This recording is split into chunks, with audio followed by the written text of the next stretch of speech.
السلام علیکم ورحمۃ اللہ۔ اما بعد فاعوذ باللہ من الشیطان الرجیم۔ بسم اللہ الرحمن الرحیم۔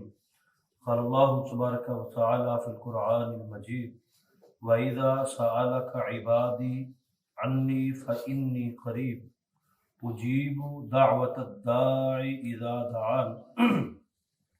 فَلْيَسْتَجِيبُوا لِي وَلْيُؤْمِنُوا بِي لَعَلَّهُمْ يَرْشُدُونَ۔ یہ آیت مبارکہ ہے 186 نمبر آیت مبارکہ سورہ بقرہ کی۔ وَإِذَا سَأَلَكَ عِبَادِي، اور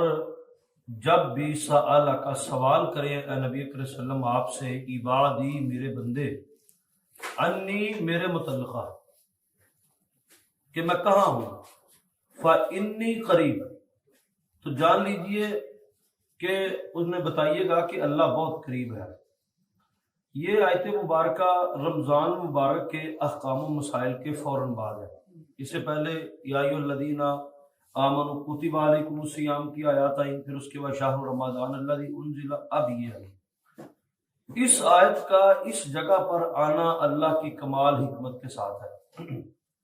رمضان مبارک کے اندر وہ بندہ بھی کچھ دن نمازی بنتا ہے جو عام دنوں کے اندر وہ نمازی نہیں ہے، اور جس کے اندر تقوی نہیں ہے اس کے اندر بھی کچھ تقوی پیدا ہوتا ہے۔ جو قرآن مجید کی تلاوت نہیں کرنے والا وہ بھی تلاوت کرتا ہے، کیونکہ اللہ رب العالمین خود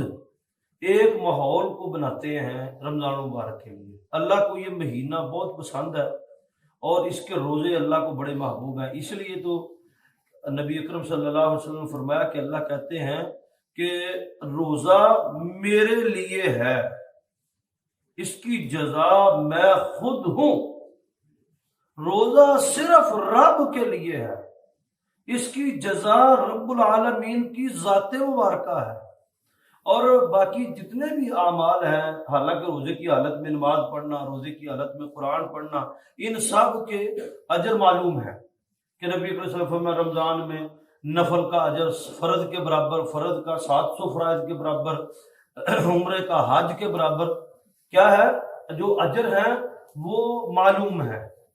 روزے کا اجر کہیں معلوم نہیں ہے۔ اس کی ایک ہی بات ہے کہ روزے کا اجر اللہ رب العالمین کی ذات مبارکہ ہے۔ جس نے روزے کو پا لیا اس نے رب العالمین کو پا لیا۔ تو اس اتنے بڑے مقصد کے لیے اللہ ایک ماحول کو بناتا ہے کہ شیاطین قید کیے جاتے ہیں،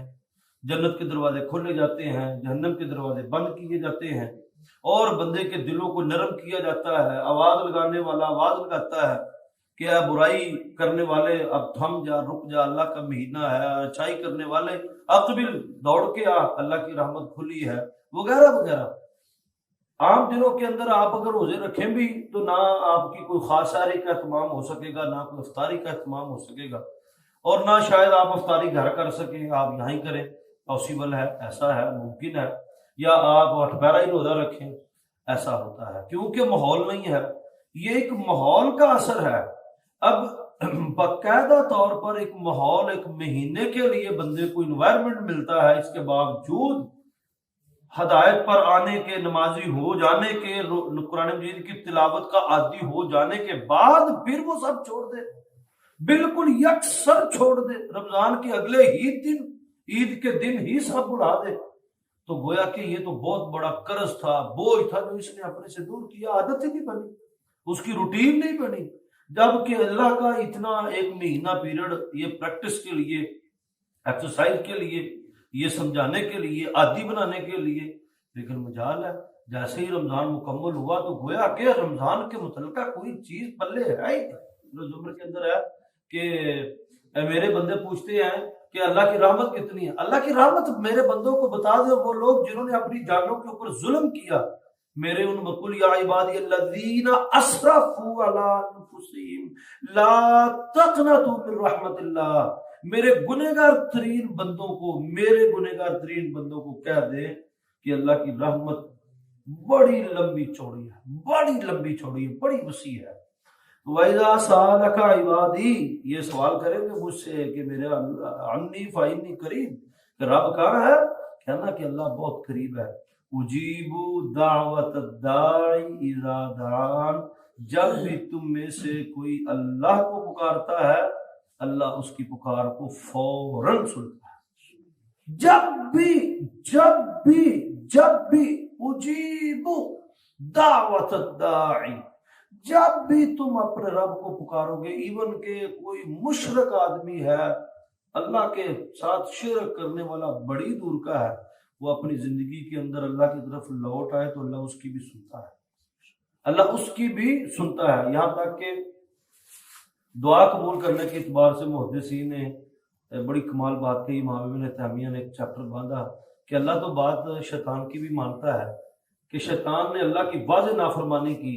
کفر کیا، پھر بحث کی، لمبا مکالمہ ہے، لمبی بحث کی تکبر کے ساتھ، ان نے گل کی کہ اللہ مجھے قیامت کے دن تک مہلت دے دے، اللہ نے اس کی یہ بات بھی مان لی، اللہ تو اس کی بھی نہیں موڑتا،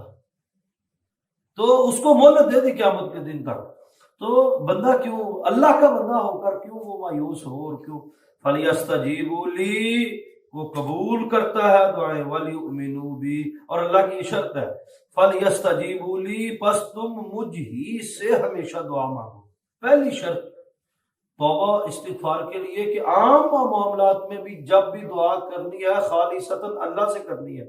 وَلْيُؤْمِنُوا بِي، اور میرے اوپر ایمان لے کر آؤ، لَعَلَّهُمْ يَرْشُدُونَ، تاکہ تم ہدایت یافتہ ہو جاؤ۔ أُحِلَّ لَكُمْ لَيْلَةَ الصِّيَامِ، الرَّفَثِ، حلال کر دی گئی ہیں تمہارے لیے رمضان مبارک کی راتیں اپنی بیویوں کے پاس جانے کے اعتبار سے، ہم بستری کر، رفث کا مطلب ہے اپنی بیویوں سے ہم بستری کرنے کے اعتبار سے۔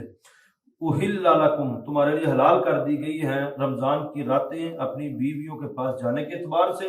ہن لباس لکم وانتم لباس لہن، تم ان کا لباس ہو اور وہ تمہارا لباس ہے۔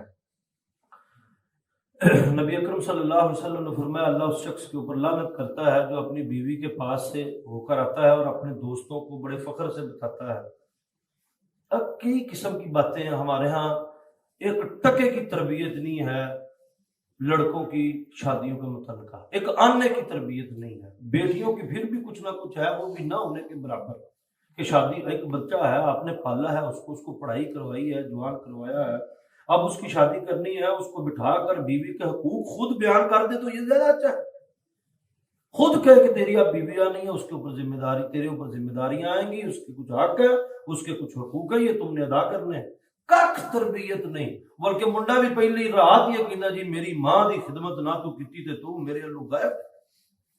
بھائی تم اللہ اپنے ماں باپ کے نافرمان رہتے ہو، اپنی بیوی کے سامنے اپنے والدین سے بدتمیزیاں کرتے ہو اور اس کو کہتے ہو کہ ادب کرے، تو کیسے پاسبل ہے؟ ایسے ایوی ایک فضول گل ہے۔ اپنا کردار پیش کرو، جس کی تم عزت کرو گے وہ خود ہی اس کی عزت کرے گی، جس کی تم عزت نہیں کرو گے وہ کیسے عزت کرے گی؟ اور پھر اس کو عزت دینا، رشتے میں سب سے پہلے چیز رسپیکٹ ہے،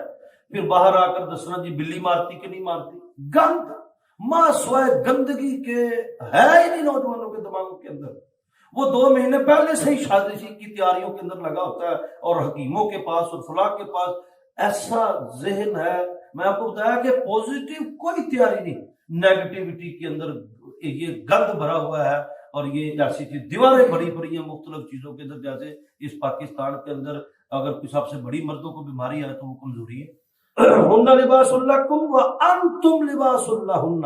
تم اس کا لباس ہو، اس کے رازدار ہو، اس کی عزت کا دفاع کرنے والے ہو، اور وہ تیری عزت کا دفاع کرنے والے۔ علم اللہ انکم کنتم تختانون انفسکم فتاب علیکم، اللہ خوب جانتا ہے تم میں سے کہ کس نے خیانت کی۔ یہ آیت یوں ہے کہ عرب سے نبی صلی اللہ علیہ وسلم سے پہلے بھی جو ہے وہ روزے عرب کے لوگ رکھتے تھے، روزے کا کنسپٹ نیا نہیں تھا، پہلے بھی رکھتے تھے، لیکن یہاں پر یہ معاملہ ہوا کہ ان کے ہاں رات کو بیوی سے ہم بستری حرام تھی۔ عیسائیوں کے اندر آج بھی، کرسچینٹی کے اندر وہ روزے رکھتے ہیں تو رات کو بیویوں کے ساتھ حرام ہے ہم بستری، بس پورا 40 دن انہوں نے جو روزے رکھنے ہیں تو وہ بیوی سے نہ دن کو روزہ ہے، رات کو بھی 40 دن بیوی کے قریب نہیں جانا۔ پہلے یہی تھا۔ حضرت عمر بن خطاب رضی اللہ تعالی عنہ، ابھی یہ آیت نہیں آئی تھی کہ رات کو ہم بستری جائز ہے، یہ نہیں آئی تھی۔ حضرت عمر بن خطاب نے اپنی بیوی کے ساتھ ہم بستری کی، اب رات کے وقت، اب کہتے ہیں نبی صلی اللہ علیہ وسلم اگلے دن آئے، اللہ کے رسول میرے دل میں بڑا کھٹکا ہے، میں نے خیانت کی ہے، اب پتہ نہیں رات کو ہم بستری کے متعلقہ کیا احکامات ہیں۔ اب اسلام نے ابھی احکامات نازل نہیں کیے تھے، لیکن ان کے ذہن میں پرانی طریقہ تھا اور اس کے مطابق تو انہوں نے خیانت ہی کی تھی، اپنے پرانی روایت پرانا طریقہ جو چلتا آ رہا تھا اس کے مطابق تو انہوں نے خیانت ہی کی تھی۔ اب نبی صلی اللہ علیہ وسلم فرمایا کہ ابھی تو اسلام کا حکم تو نہیں آیا کہ رات کے وقت بیوی سے ہم بستری جائز ہے کہ نہیں جائز، حلال ہے کہ نہیں حلال روزوں کے معاملے میں، لیکن پہلے تو یہی چلتا آ رہا ہے کہ نہیں کرنی، تو اس کے باوجود خیانت کی تم نے، ابھی تو نیا حکم آیا ہی نہیں۔ اسی وقت ہی پھر اللہ نے یہ حکم نازل کیا کہ تمہارے لیے رات حلال ہے، اور جنہوں نے خیانت کی ہے اللہ ان کو بھی جانتا ہے، تو ان فتاب علیکم، بس تم اللہ نے معاف کر دیا ہے، وعفی عنکم، اور تمہیں بخش دیا ہے، تمہارے خطاؤں سے درگزر کر لیا ہے۔ فالآن باشروہن، ہاں اب تم آؤ اپنی بیویوں سے ہم بستری کرو، وابتغوا ما کتب اللہ لکم، جو بھی تمہارے حصے کے اندر اللہ نے اولاد لکھی ہے اس کو تلاش کرو، وکلوا واشربوا، اور کھاؤ پیو، حتی یتبین لکم الخیط الابیض من الخیط الاسود من الفجر، یہاں تک کہ کالی دھاری سفید دھاری میں داخل ہو جائے، یعنی کہ کالی رات ختم ہو جائے تہجد کے وقت تو سفیدی ظاہر ہونا شروع ہو جائے، تب تک تم کھا لو۔ اور پھر نبی صلی اللہ علیہ وسلم کی بہت ساری احادیث اس کے اوپر کب سے کب تک کھا سکتے ہیں۔ الی الفجر ثم اتم الصیام الی اللیل، پھر تم اپنے روزے کو اتم پورا کرو، مکمل کرو رات تک۔